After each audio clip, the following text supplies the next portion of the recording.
Welcome back to Cozy Womb Podcast. My name is Shan, aka Mama of the Girls. Welcome back to a podcast about parenting and everything around parenting. This episode, I want to talk about safe learning environments. Right now is very out of control. Because most kids' environments right now, when it comes to learning, is hard to get a grip on because most kids are virtual, okay? I know some kids are going to school 3 times a week or some 2 times a week, and then the rest they're at home. So it's really hard to get a gauge on if they're comfortable at home, but it's kind of like out of most people's hands. Do all kids have a safe learning environment? No, probably not.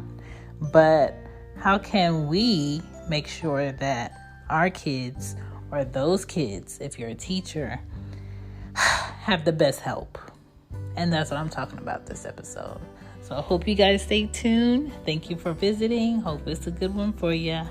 Let's get into it. Before we get started in this episode, I would like to say disclosure.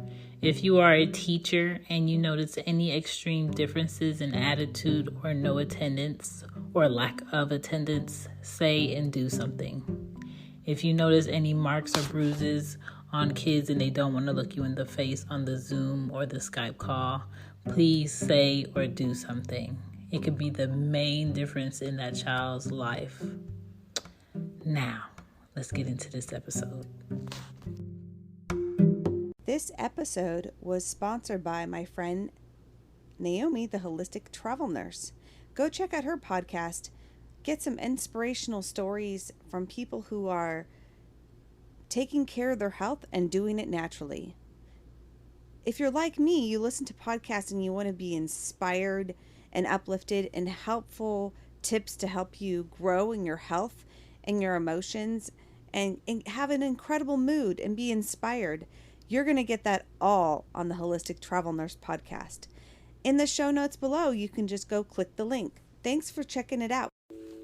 How do I ensure a safe learning environment is what my child has here at home during quarantine, during this shutdown, during this COVID-19 pandemic? I'm going to tell you how in 10 steps, all right? First, let's start at 10. I make sure my kid is comfortable. I make sure it's comfortable in here. I pay the utilities. She has a bathroom to go to. She has soap to wash her hands. She has clean water to use. It's warm in here, being that it's winter. There's pillows. There's 4 pillows. There's a chair. There's a desk. There's somewhere for her to put her computer. The electricity works. She can plug in and charge her computer. She has everything that she needs to be able to sit and pay attention to her teacher on her laptop. All right, number 9, I make sure that the environment is quiet. Now, when her 3-year-old sister is home and she's not at her dad's house, it can be hard for it to be quiet in here. Hence why I moved her desk to her room. That way, if I'm in the kitchen or I'm at the computer or her sister is watching TV or I'm teaching her sister like her numbers and we're tracing and we're going over shapes and things, she does not have to overhear it and not pay attention. So make sure that area is quiet.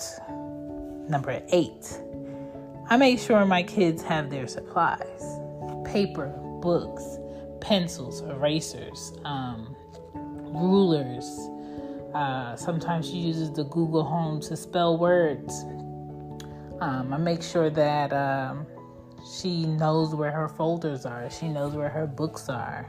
She knows where her backpack is. She's not missing anything. I make sure she prepares that before Monday. And I make sure she'll prepare for Tuesday night. Like, prepare your kids and get them in the habit of being prepared. Number 7, I make sure that my child takes breaks and she has help. Meaning, if she doesn't understand something, she could come to me. If she doesn't understand something, she knows where to go on the computer to find the answer.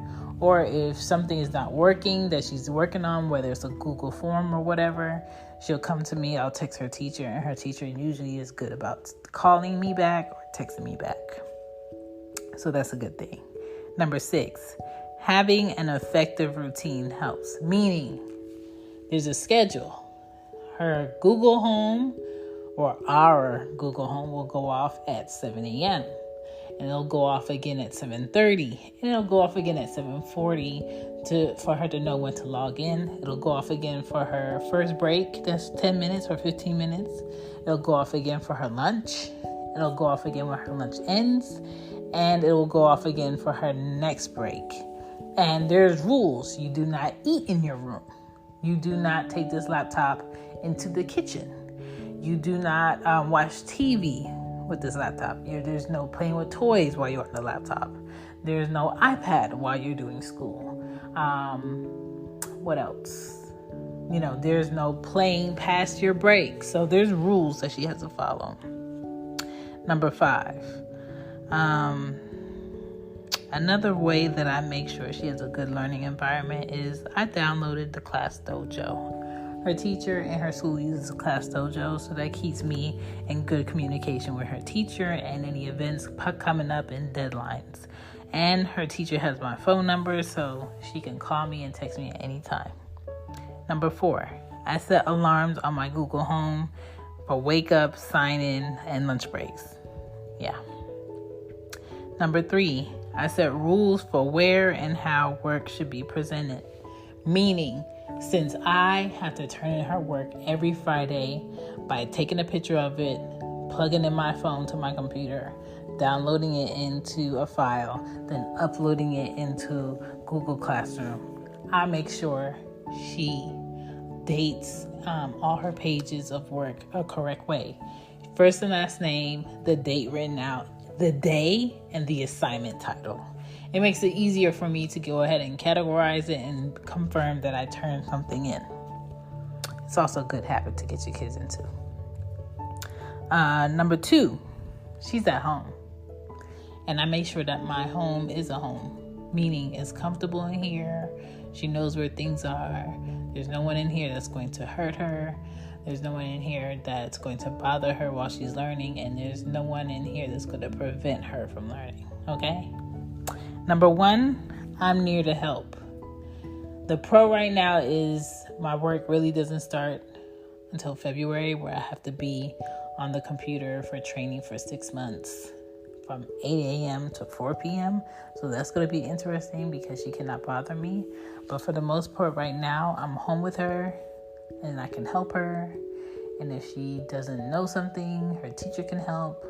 And she has access to me. So that's a good thing. So those are my 10 things that help me create a good, safe learning environment for the kiddo. And I hope you can make your house safe also. Thank you for listening to Cozy Womb. Peace.